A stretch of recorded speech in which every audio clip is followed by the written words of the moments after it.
സാധാരണയായി നമ്മുടെ ബൈബിൾ വായിക്കുമ്പോൾ നമ്മുടെ മനസ്സിൽ പല ചോദ്യങ്ങൾ ഉയരാറുണ്ട്. ഇതെങ്ങനെ ഇതെങ്ങനെ സാധ്യമാണ്?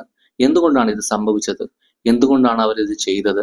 എന്തുകൊണ്ടാണ് ദൈവം ഇത് പറഞ്ഞത്? എന്നിങ്ങനെ പല ചോദ്യങ്ങൾ നമ്മൾ സ്വയം ചോദിക്കാറുണ്ട്.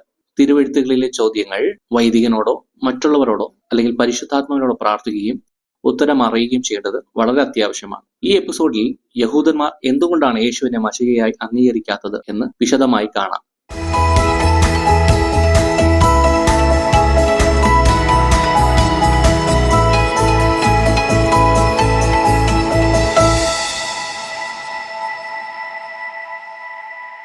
ഏകദേശം 1000 വർഷമായി അവർ കാത്തിരുന്ന രക്ഷകനായ ദൈവത്തിന്റെ ജഡാവതാരത്തെ യഹൂദന്മാർ അംഗീകരിച്ചില്ല എന്നത് അവരുടെ വൈരുദ്ധ്യം കാണിക്കുന്നു. യേശു മശിഹയാണെന്ന് എങ്ങനെ പറയും എന്നതാണ് ആദ്യം ഉയരുന്ന ചോദ്യം. യോഹന്നാൻ 1:41 താൻ മശിഹയെ കണ്ടെത്തിയെന്ന് അവൻ ആദ്യം തന്റെ സഹോദരനായ ശീമോനോട് പറഞ്ഞതായി നാം കാണുന്നു. ഈ മശിഹ എന്നർത്ഥമാക്കുന്നത് ക്രിസ്തുവിനെയാണ്. യോഹന്നാൻ 10:24-26 യഹൂദന്മാർ അവനെ വളഞ്ഞുകൊണ്ട് പറഞ്ഞു, ഞങ്ങളെ എത്രത്തോളം ആശിപ്പിക്കും? നീ ക്രിസ്തുവാണോ? ഞങ്ങളോട് വ്യക്തമായി പറ. യേശു അവരോട്, ഞാൻ നിങ്ങളോട് പറഞ്ഞിരിക്കുന്നു, നിങ്ങൾ വിശ്വസിക്കുന്നില്ല. എന്റെ പിതാവിന്റെ നാമത്തിൽ ഞാൻ ചെയ്യുന്ന പ്രവൃത്തികളാണ് അതിന്റെ സാക്ഷ്യം. എന്നാൽ ഞാൻ നിങ്ങളോട് പറഞ്ഞതുപോലെ നിങ്ങൾ വിശ്വസിക്കുന്നില്ല, കാരണം നിങ്ങൾ എന്റെ ആട്ടിൻകൂട്ടത്തിൽപ്പെട്ടവരല്ല. അടുത്തതായി യോഹന്നാൻ 4:25 ക്രിസ്തു എന്ന് വിളിക്കപ്പെടുന്ന മശിഹ തന്റെ നേരെ വരുന്നതായി സ്ത്രീ കണ്ടിട്ട്, മശിഹ വരുമ്പോൾ എല്ലാം നമ്മൾ അറിയിക്കും എന്ന് പറഞ്ഞപ്പോൾ യേശു ഉടനെ, നിന്നോട് സംസാരിക്കുന്നവനാണ് മശിഹ എന്ന് പറഞ്ഞു. ഞാൻ മശിഹയാണെന്ന് യേശു വ്യക്തമായി പറയുന്നത് ഇവിടെ കാണാം. ഈ വാക്യങ്ങളിലൂടെ നമുക്ക് യേശുവാണ് മശിഹ എന്നത് അറിയാൻ കഴിയും, അല്ലെ? യഹൂദന്മാർ എന്തുകൊണ്ട് യേശുവിനെ മശിഹയായി അംഗീകരിച്ചില്ല എന്നതാണ് അടുത്ത ചോദ്യം. യഹൂദന്മാരിൽ 2 പക്ഷക്കാർ ഉണ്ടായിരുന്നു. ഒരു ജനക്കൂട്ടം യേശുവിനെ അനുഗമിച്ചു, എന്നാൽ ബാക്കിയുള്ളവർ അവനെ അനുഗമിച്ചില്ല. യേശു ലോകത്തിലായിരുന്നു, ലോകം ഉണ്ടായത് യേശുവിലൂടെയാണ്. എന്നാൽ ലോകം യേശുവിനെ അറിഞ്ഞില്ല. യേശു സ്വന്തത്തിലേക്ക് വന്നു. എന്നാൽ യോഹന്നാൻ 1:10-11 പറയുന്നത് യേശുവിനുള്ളവർ അവനെ അംഗീകരിച്ചില്ല എന്നതാണ്. യേശു ഏത് ജനത്തെ സ്വന്തം ജനമായി തിരഞ്ഞെടുത്തോ അവർക്ക് തന്റെ വാഗ്ദാനങ്ങളും ഉടമ്പടികളും മോശ മുഖാന്തരം നൽകി. താൻ അവർക്ക് രക്ഷകനെ അയക്കുമെന്ന് പറഞ്ഞപ്പോഴും എന്തുകൊണ്ട് അവർ യേശുവിനെ സ്വീകരിച്ചില്ല? യേശു ക്രിസ്തു തന്നെ അതിന്റെ കാരണം ഒരിടത്ത് പറയുന്നുണ്ട്. യോഹന്നാൻ 10:26 ഞാൻ പറഞ്ഞതുപോലെ നിങ്ങൾ എന്റെ ആട്ടിൻകൂട്ടത്തിന്റെ ആടുകളല്ലാഞ്ഞതിനാൽ നിങ്ങൾ എന്നെ വിശ്വസിക്കുന്നില്ല എന്ന് അവൻ പറയുന്നത് നമുക്ക് കാണാൻ കഴിയും. യഹൂദർ ദൈവത്തെ വിശ്വസിച്ചെങ്കിലും അവർ ദൈവഹിതത്തിന് കീഴടങ്ങിയില്ല. യഹൂദന്മാരെ കുറിച്ച് അപ്പോസ്തലനായ പത്രോസ് പറയുമ്പോൾ അവർ ദൈവത്തോട് അനുസരണയില്ലാത്തവരാണെന്ന് പറയുന്നു. വിശ്വസിക്കുന്ന നിങ്ങൾക്കത് വിലപ്പെട്ടതാണ്. അനുസരണക്കേട് കാണിക്കുന്നവർക്ക് വീട് പണിയുന്നവർ എറിയുന്ന പ്രധാനപ്പെട്ട മൂലക്കൽ തന്നെ ഇടർച്ചക്കല്ലും തണകൽ പാറയുമായി തീർന്നു. അവർ ബൈബിളെ അനുസരിക്കാത്തവരാണ്. 1 പത്രോസ് 2:6-8 വരെ നമുക്കിത് കാണാൻ കഴിയും. വിശ്വാസവും അനുസരണവും രണ്ടും ബൈബിളിൽ പ്രധാനപ്പെട്ടതാണ്. ഒന്നില്ലാതെ മറ്റൊന്നില്ല എന്ന് പല വാക്യങ്ങളിൽ നമുക്ക് കാണാം.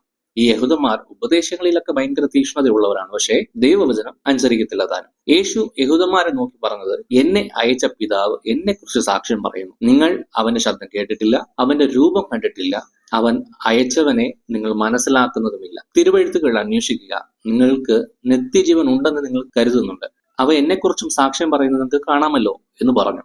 എന്നാലും നിങ്ങൾക്ക് ജീവൻ ലഭിക്കാൻ എന്റെ അടുക്കൽ വരാൻ നിങ്ങൾക്ക് ആഗ്രഹമില്ല. ഞാൻ മനുഷ്യരിൽ നിന്നും മഹത്വം സ്വീകരിക്കുന്നില്ലെന്നും നിങ്ങൾക്ക് ദൈവസ്നേഹം ഇല്ലെന്നും എനിക്കറിയാം. ഞാൻ എന്റെ പിതാവിന്റെ നാമത്തിൽ വന്നു, എന്നാൽ നിങ്ങൾ എന്നെ സ്വീകരിച്ചില്ല. മറ്റാരെങ്കിലും സ്വന്തം പേരിൽ വന്നാൽ നിങ്ങൾ അവനെ സ്വീകരിക്കും. ദൈവത്തിൽ നിന്ന് മാത്രം ലഭിക്കുന്ന മഹത്വം അന്വേഷിക്കാതെ പരസ്പരം മഹത്വം സ്വീകരിക്കുന്ന നിങ്ങൾ എങ്ങനെ വിശ്വസിക്കും? പിതാവിന്റെ മുമ്പിൽ ഞാൻ നിങ്ങളെ വിധിക്കുമെന്ന് കരുതരുത്.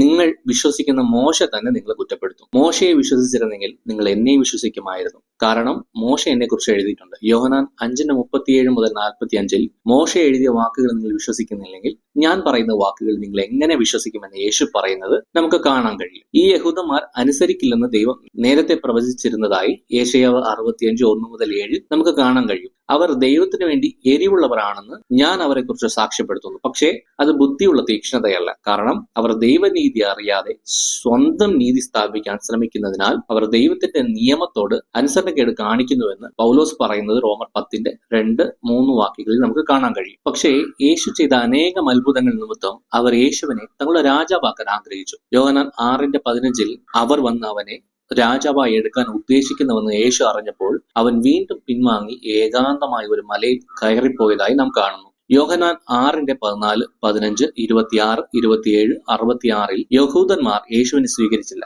കാരണം അവനൊരു മെശിഹയായി പെരുമാറിയില്ല. എങ്ങനെയാണ് മഹാത്മാഗാന്ധി നമ്മുടെ ഇന്ത്യയെ ബ്രിട്ടീഷ് ഭരണത്തിൽ നിന്ന് മോചിപ്പിച്ചത്, അതുപോലെ റോമാക്കാരുടെ ഭരണത്തിൽ നിന്ന് മഷിയ തങ്ങളെ വിടുവിച്ച് രക്ഷിക്കുമെന്ന് ജൂതന്മാർ വിശ്വസിച്ചിരുന്നു. എന്നാൽ യേശു അങ്ങനെ ചെയ്തില്ല. അതുകൊണ്ട് യേശുവിനെ മഷികയായി അംഗീകരിക്കാൻ അവർ വിസമ്മതിച്ചു. ഇതാണ് പ്രധാന കാരണം. അപ്പോസ്തലപ്രവൃത്തികൾ 1:6 കൂടി വന്നവർ അവനോട് ചോദിച്ചു, കർത്താവേ, ഈ സമയത്ത് നീ ഇസ്രായേലിന് രാജ്യം പുനഃസ്ഥാപിക്കുമോ? അവരുടെ കൊതി ഇവിടെയും കാണുന്നില്ലേ? എന്നാൽ യോഹന്നാൻ 18:36 യേശു ഉത്തരം പറഞ്ഞത്, എന്റെ രാജ്യം ഐഹികമല്ല. എന്റെ രാജ്യം ഈ ലോകത്തായിരുന്നെങ്കിൽ എന്നേ യഹൂദന്മാരുടെ കയ്യിൽ ഏൽപ്പിക്കാത്തവണ്ണം എന്റെ സേവകർ പോരാടുമായിരുന്നു. അങ്ങനെ രാജ്യം ഈ സ്ഥലത്തിൻ്റെതല്ലെന്ന് യേശു പറഞ്ഞതായി നാം കാണുന്നു. ഈ കാലത്തും ചില യഹൂദന്മാർ ഇപ്പോഴും മശിക വന്ന് നമ്മെ രക്ഷിക്കുമെന്ന് വിശ്വസിക്കുന്നു. യഹൂദരല്ലാത്ത വിജാതീയർക്ക് രക്ഷ ലഭിക്കുന്നിടത്തോളം കാലം യഹൂദരുടെ ഇടയിൽ ഈ അവസ്ഥ കാണുമെന്നത് സത്യമാണ്.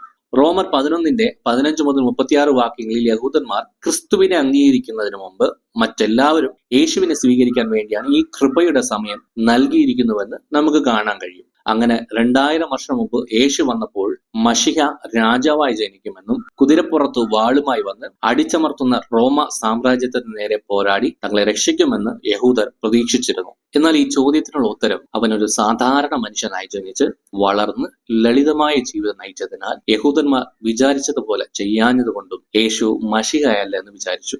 അതാണ് ഈ ചോദ്യത്തിന്റെ ഷോർട്ട് ആയിട്ടുള്ള ആൻസർ. എന്നാൽ ഒരു ദിവസം വരെ ഈ ലോകത്ത് ജീവിക്കുന്ന എല്ലാ ആളുകളും യേശുവാണ് മശിഹ, യേശു രാജാതി രാജാവ്, യേശു കർത്താതി കർത്താവ് എന്നറിയും. ആ ദിവസം വിദൂരമല്ലതാനും. അത് തീർച്ചയായും സംഭവിക്കും. ചുറ്റുമുള്ള കൺകൾ അത് കാണും. യേശുവിൽ വിശ്വസിക്കുന്ന നിങ്ങൾ ഭാഗ്യവാന്മാർ. ഞങ്ങളുടെ ചാനലിനെ പിന്തുണയ്ക്കാൻ നിങ്ങളാൽ കഴിയുന്ന സപ്പോർട്ട് ചെയ്യുക.